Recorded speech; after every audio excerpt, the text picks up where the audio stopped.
Living in the land of the free.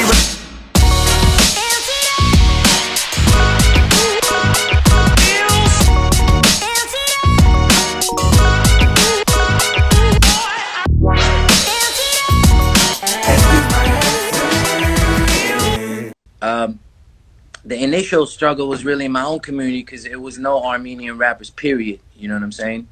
And to this day, there really isn't. I mean, there are a lot of young kids doing music and stuff like that, but no one we might have heard of, you know what I'm saying? Or even like on this level yet, you know what I'm saying? Right. So it was really just looked at like, yo, what is this guy doing? He trying to rap, you know what I mean? Right. And just to like from your own friends, family, and your own community, it was really like, yo, you know what I mean? It was really not accepted, so I had to really win a lot of people over. But I remember when I dropped my first project or CD, and this is like late 2000s, you know what I'm saying? It was almost like it instantly blew up in the community, and it was almost like a shock to like Armenians and non-Armenians. Like, yo, this motherfucker really rap, you know what I mean? Right. At that level. And instantly I started getting a lot of love. Of course, the love always starts in your community, you know? Right. That's regardless where you from, you know, if you from Brooklyn or whatever, you know what I mean? Your first buzz gonna be in Brooklyn before the rest of New York or whatever. So first buzz obviously was from my own people, and then it kind of started spreading kind of in the LA hip hop underground scene. And honestly, the skills and the level of lyricism and stuff is what got me my respect and acceptance, you know what I'm saying? Yeah. And of course now it has changed a lot. Like hip hop is so much more universal, even on a mainstream level. You know what I mean? Like up to before like French Montana and DJ Khaled, it was nobody that looked like me. You know what I'm saying? Right. Now everywhere I go, people be like, "Yo, French Montana, DJ Khaled, you look like Khaled." No, I don't look like Khaled at all. You're like, hold on. You gotta chill out right now. But to ignorant people, I look like Khaled. You know what I'm saying? But it's all good. That's how it is, though. You know what I mean? But people like that have opened a lot of doors already, and I feel like as long as you always pay respect to the roots of this culture and where it came from. I mean, I'm a purist of the hip hop culture, so I don't have any problems in that area. You know what I'm saying? But I feel like as long as you're true to the art form and the culture, like. And you being true to yourself, there's room for like everybody now, you know, like hip hop is really universal. There's MCs and producers and just hip hop in every single country in the world. You know what I'm saying? Like it's crazy MCs out in Armenia, it's crazy MCs out in the Netherlands, like in Dutch, you know what I'm saying? Right. Or other countries of Europe or Japan, or, you know what I mean? Every country. So what was that? What was that like? You know, I know the Netherlands is known to have a really strong hold on the hip hop scene and be known to rap barred up, etc. You know, and then coming out here in America, and then obviously you straight go to the West Coast hotspot, which is LA. Right. Know? So how was that transfer going from that country and feeling that hip hop scene, and then hitting LA and hitting that hip hop scene? Did you almost feel like you were prepared where you were from?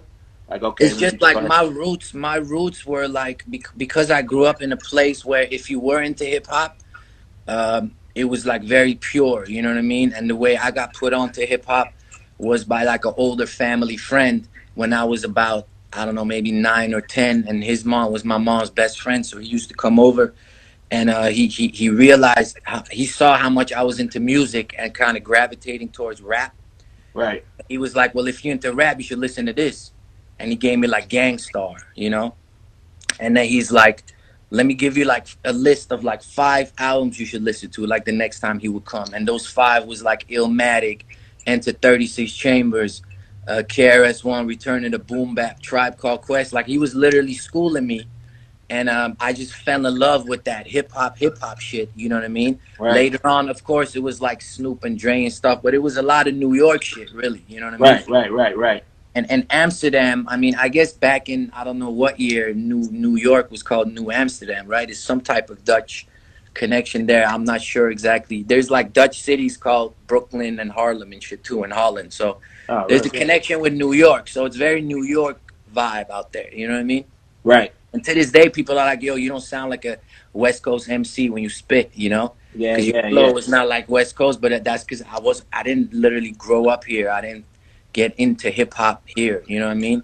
I love LA, you know, I love West Coast music and LA. I don't think there's a better place on earth, but you know, I guess my natural way of attacking a beat or whatever, or making music is not that traditional West Coast, you know? Right. Yeah. That's interesting, man, because you know, and it's an interesting conversation, especially for excuse my accent, because we're talking about language, you know, dialect, you know, then we go into cadence when it comes into hip hop, and I've heard that a lot from different hip hop artists.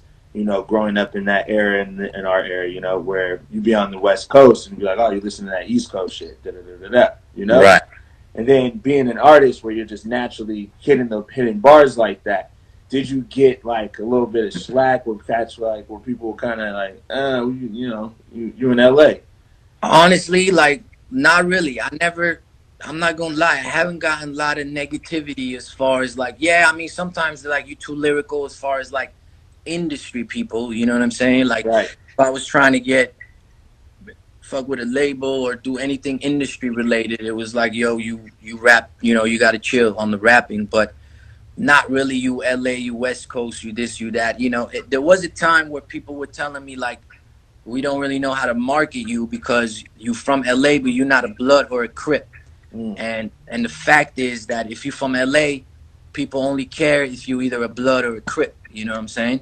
Right. And it's kind of true. That's what West Coast is known for. You know what I'm saying? So, but at the same time, I don't feel like I be all in my songs repping like West Coast this and West Coast that. You know what I mean? So, I think there's a lane for everybody, especially today. You know what I mean? As long as you know what it is and you kind of like, you know what I mean? You find your niche and you go in that lane. So. Yeah. Actually, you know, that goes into my next line of questioning,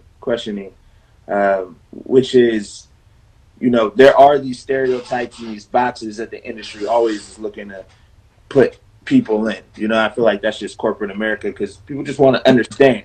You know, It seems for you took on a very strong mantle. You know, which is your heritage and your culture and speaking for people, you know, your people, you know, how has that been and that process and progress been? When did it start? When did you make up your mind where you were like, this is what I'm going to, you know, put my 2 feet in?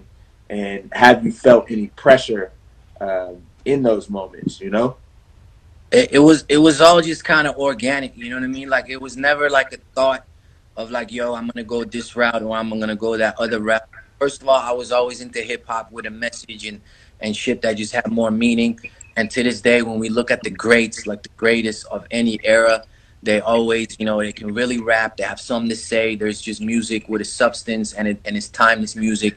And you know what I mean? And it just lasts long. So that's always what I strive to make regardless. You know what I mean? First of all. So, and then secondly, it was like, okay, I'm coming in as an Armenian and the first of my background into this hip hop culture that originated kind of like from the streets as like the voice of the voiceless, the voice of the people. So I was like, yo, I gotta tell the story of my people. You know what I mean? Like that's what sets me apart first and foremost, and that's just what I feel in my heart. So and just it kind of organically grew into that because I did one song about the Armenian genocide, which was called Open Wounds, and that shit just kind of blew up. Yeah, that shit blew up first, of course, in our community, but to our surprise, like everybody started relating to it because everybody, you know, every minority has been through some type of genocide, you know what I mean? Or something that's relatable to that. And some type of injustice, really, you know what I mean? Right. And when we did these T-shirts and stuff with it, and it just kind of turned into this movement to like raise awareness about crimes against humanity and all that, you know? So yeah, but it was just like, I don't feel like I make music for specific people at all, but I'm a rep where I'm from, just like anybody in hip hop reps where they from. You know what I'm saying? I think that's just a hip hop thing to do. You know what I mean? So right. And have you felt any pressure, like knowing that you're kind of you're really paving a lane, you're paving a way? You know, have you felt any pressure or? I mean, have those moments been? Like I said, it just kind of happened organically, and I got put into this position, and I kind of just embraced it. You know what I'm saying? And I always have my eyes out, even for like in our community, like younger cats with talent that might, you know what I mean, have that potential to like really carry that torch to a whole nother level. You know what I mean? But like, as of now, I'm gonna just do my thing and keep my ear to the street, and you know what I'm saying. So, No pressure, man. I kind of welcome it too in the same sense. You know what I mean? Yeah, totally. Yeah, that's cool. That's cool, man. So can you tell us a little bit more about the 1915 genocide? You know, like Excuse My Accent, which is interesting. How Excuse My Accent started is very similar. You know, I don't know if Dre ever told you the story. He ever tell you the story? Not really. He just told me it's like about immigrants and like that kind of struggle. That's really all he told me. Dre, man, small, not a lot of words. So pretty much how it all started out is me and Dre were having a conversation about writing the song. Well, he actually called me one day and he said, I'm doing this hip hop thing, but everyone's always talking about my accent. And similar, yeah, and similar to your same kind of ideology. I told him like, bro, like instead of running away from it, run towards it. Like make a song called "Excuse My Accent," and just make that your.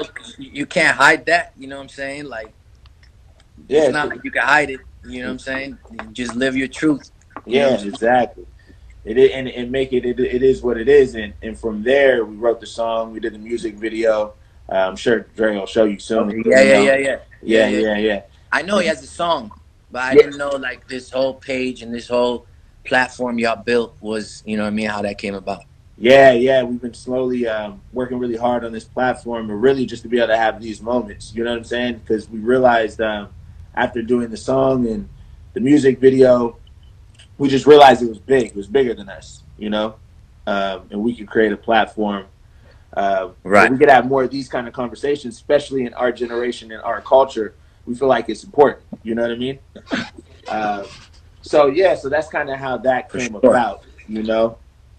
So from that standpoint, you know, I want to give you the platform to talk more about your heritage, your culture, and dive deeper into it in the 1915 genocide. etc.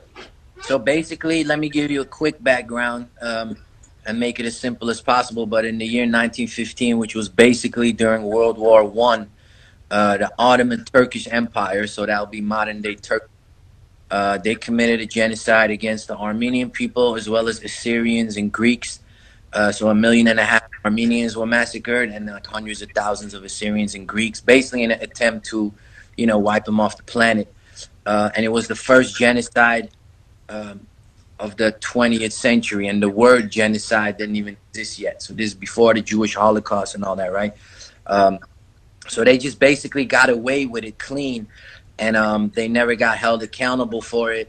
And there's even a quote from Adolf Hitler in 1939, which is like right before he starts World War II, where he says, after all, who remembers the annihilation of the Armenians? You know what I'm saying? Basically saying like, yo, if these motherfuckers got away with it, what makes you think I can't do it and get away with it too? You know what I'm saying? Right. Like they did the same thing. So, and then he went on and, and that's just the kind of thing. Like if somebody gets away with a crime and another motherfucker sees that and he's, just as crazy, he might think he can do the same thing. Right. And that's why, like, it's very important to hold people accountable, especially crime of that kind of magnitude. So to this day, the United States hasn't officially recognized it. Last year we were close. It was going up to Congress, but then Donald Trump didn't sign off on it. Even though I believe 49 or 48 individual states have recognized it. Most European countries have recognized it. Canada has. Basically what I'm saying is a lot of people have recognized it as genocide, meaning they agree that it happened. You know what I'm saying? It's not something that we made up. There's historic fact. There's proof. Everything. Whatever the historians do. So, but Turkey just just keeps on denying it. So that's why still to this day, every year, and I don't think we ever gonna stop until it's recognized. We march. In LA, it's really big because we have a lot of Armenians out here. You know what I'm saying? But it's really all over the world. Even when I grew up in the Netherlands, we used to have marches and protests. You know what I'm saying? Right. So all over the world, Armenians and non-Armenians that support the cause and are all for like crimes against humanity and all that, they come together and we march and we protest and all that. You know what I mean? And the reason I said, like, I did this song called Open Wounds, and we created this slogan, Our Wounds Are Still Open, which is basically the last line of the song, was really just saying like, you know, our wounds have not healed yet because of that. You know what I'm saying? Like, yes, we are still here. We survivors. We thriving now. We a whole new generation, and we doing a lot of great things. But for several generations, we had to catch up. You know what I'm saying? Right. Something like that happens to your people, that's a huge setback. You know what I'm saying? So yeah, so that's why we say our wounds are still open, and we gonna keep fighting this fight. You know what I mean? Yeah, absolutely. Absolutely. So do you have any big plans for this Friday? Like how's that gonna happen? Like, you know, usually it'd be a march. Usually it'd be a march. Performing, you know what I'm saying? Right. And I've been performing really like in a lot of places. I've been in like Canada, New York has it at like Times Square. They invited me to perform. Like, it's been a really humbling experience for me personally. But yeah, LA has the biggest march, and I've been performing there every year for the last like 3 or 4 years. So this year, obviously, the march got canceled. The Armenian Genocide Committee, which right now, Open Wounds, when we created this movement, we turned it into a nonprofit, and we part of the official Armenian Genocide Committee, which is like a collective of like 18 nonprofit organizations. So they doing like a live broadcast, which basically there's always like a stage and like speeches and performances and things like that. So now we'll all be online. It's, you know, it might not be the same impact, but in the way it is, you know, online, you can spread something really fast too. Yeah. So, and then I kind of last minute created this new record, which I kind of told myself I wasn't going to do before, because Open Wounds was such a powerful song that I didn't want to make something that people would think is like a part 2 or something. But only like a few weeks ago, I just kind of started working on something, and it came out so amazing that I decided, like, it's called We Are Still Here. And I decided to drop it on the 24th. And it features my man Sebu Simonian, who's from Capital Cities. You might have heard of that name. Capital Cities has this massive song called Safe and Sound. Has like 1 billion streams on YouTube. Right. If you hear it, I'm sure you know what song I'm talking about. But he collaborated with me on the hook. It just became a extremely epic song. So I'm really excited about it. We editing the video right now just in time. Everything last minute, you know what I mean? Yeah. That's how good creativity comes. When you're like, I'm not going to do that. And then you're like, fuck it, I might as well. Yeah, man, it happened kind of organically. I had this like spoken word freestyle type of thing. And I'm like, it's kind of too good to just be a freestyle. Let me send it over to Sebu. And then he did this ridiculous hook on it and just took it to a whole nother level. So I'm excited about it, man. And I haven't dropped any new music in a couple of years because I kind of pulled back and started re-strategizing, and a lot of huge doors have been opening for me the last couple of years. So I have like this string of new music coming that's completely next level. A lot of huge names involved. But this song is kind of like the first drop of all that new music that's coming. You know what I mean? So once I drop this, I'm gonna continue to drop all throughout summer. Right. Yeah, that's the plan. I know we saw you in the studio with Dave East. I don't know if whoever's on there on this channel from Excuse My Accent wants to get familiar with Armin. Make sure you check out his Instagram. He gets a lot of love in and out of the industry. I mean, Cardi B, Kim Kardashian, name drop. I'm not going to do it anymore. Just go check his page out and hit the follow button. Bada boom, bada bing. You know what I'm saying? Yeah, man. I got a lot of amazing shit coming out. I haven't announced most of the biggest collaborations yet, but on this. What I can announce is right after this We Are Still Here record, I got a few solo joints I'm dropping, working up to this joint project, like a joint album I'm doing with Berner. I don't know how Big Burn. I just did a whole countrywide tour with him back in October, November. And now we did a whole album together. We got Davies on there. We got Styles P on there. We got my big brother Be Real on there. We got Chris Webby. Well, Chris Webby hasn't sent his verse yet, but he said he will. I'm just waiting on that, and then the album is done. So that's going to drop first. And then after that, I got like my solo shit coming, which is like Scott Storch production. A lot of big names I'm not going to even say yet. But we getting like, it's crazy. It's almost surreal that it all came together like this. You know what I'm saying? You're just going to tease us like that. All right. So you got a project with Berner. So, you know, my question is, are we going to see a Armin string coming out of nowhere?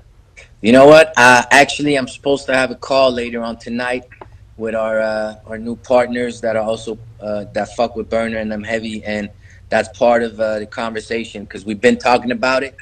But I think it's a good time to drop it with the Berner album, you know. But I don't know if it's possible that early.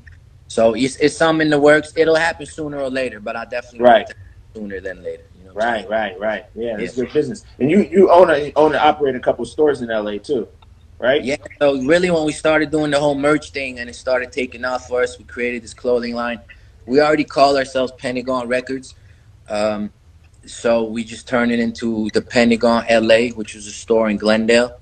And we called it that because hopefully in the future we'll have, you know, the Pentagon New York and Vegas and Toronto and all, you know what I'm saying? Right. So yeah, for a brief moment, we had a second location, which was more of a pop-up. We only had it for 6 months. Okay. But the headquarters is right here in LA. I'm in the back right now. Got my little studio set up over here. All right. But the store is over there. We not an essential business, so we closed. But we got online orders ready. You know what I'm saying? Yeah. Let them know. I see people commenting already on Glen Oaks. Yeah, it's on Glen Oaks and Grandview and Glendale. Pull up. Yeah, let them know. What's the website? It's thepentagonla.com. So the as in THE, Pentagon, and then LA.com. Dope, man. That's really dope. It's really dope. And you said all the open wounds shit is on there too. You know, we kind of merged the stores. But if you want to go to the Open Wounds site, it's openwounds1915.com for all the history and all the gear. You know what I'm saying? Dope. So right now you have your next agenda is the Berner album. Are you dipping in any other entrepreneurial avenues? Bro, I'm really focused on the music. You know what I'm saying? Like, a lot of times as independent artists, you gotta dip into different things because, you know, the music ain't making you no money unless you really, really blow up. So you just kind of, you know, diversify and trying to find different ways. But the music that's coming is just so strong that we just fully focused on it. Of course, the store and the clothing is working. You know, I went to school and I graduated from pharmacy school. So I'm really a pharmacist, but I just don't work daily as a pharmacist. But I am a partner, like a part owner in a pharmacy. So that's kind of my side thing. You know what I'm saying? But but yeah, my focus is in this music shit. You know what I'm saying? Right. But yeah, check out Ventana Pharmacy in Tarzana if you're in the neighborhood. You know? Right. So you know, I gotta ask you random music question. Let's go. If there could be a game changer quarantine versus, who would it be? A quarantine versus game changer. I mean, hey, boom, and I'll even throw. I was making crazy. It could be dead or alive. Oh shit! I read somewhere someone tweeted today. Imagine if Michael Jackson and Prince were alive. You know what I'm saying? But I don't know, man. I want to see Dre and Diddy. I don't know if that's a possibility. You know what I'm saying? I have and then the hip hop guy in me want to see some like Alchemist and Havoc or something. You know what I mean? Like, but that's more for the underground heads. You know what I'm saying? Right. But yeah, off the top of my head, those are the ones. You know, the Premier and RZA one was amazing. I was so excited. You know what I'm saying? I was like excited like a little kid for that one. And then the Scott Storch and the Manny one, I didn't think it was the greatest. What's it called? Head to head. Yeah, it wasn't the greatest matchup, but being that I fuck with Scott heavy, it was just fun to, you know, be in there talking shit on the comments and shit. Totally. So, it's been fun. Totally. All right, man. Was there anything else you want to say? I know this is like quick and sweet, short and sweet. Man. Yeah, sometimes that's better. You know what I'm saying? Not drag it out too long, but I appreciate y'all having me. The new record dropping this Friday with the new music video. We are still here. And just follow me, man. I got a lot of shit coming out. A lot. Okay, dope. I gotta have you, because you know what we're gonna do is we're gonna have this videotape. We're gonna throw this on our website. Blast this out so you can have access to it. I gotta have you in saying "excuse my accent" one time. I got you. You want to do it right now? Yeah, bro. You gotta just be like, "excuse my accent." Yo, it's your boy Armin, man. Excuse my accent. Bye. My mind way back when, but we on now, and I ain't look back since. That's 'cause my accent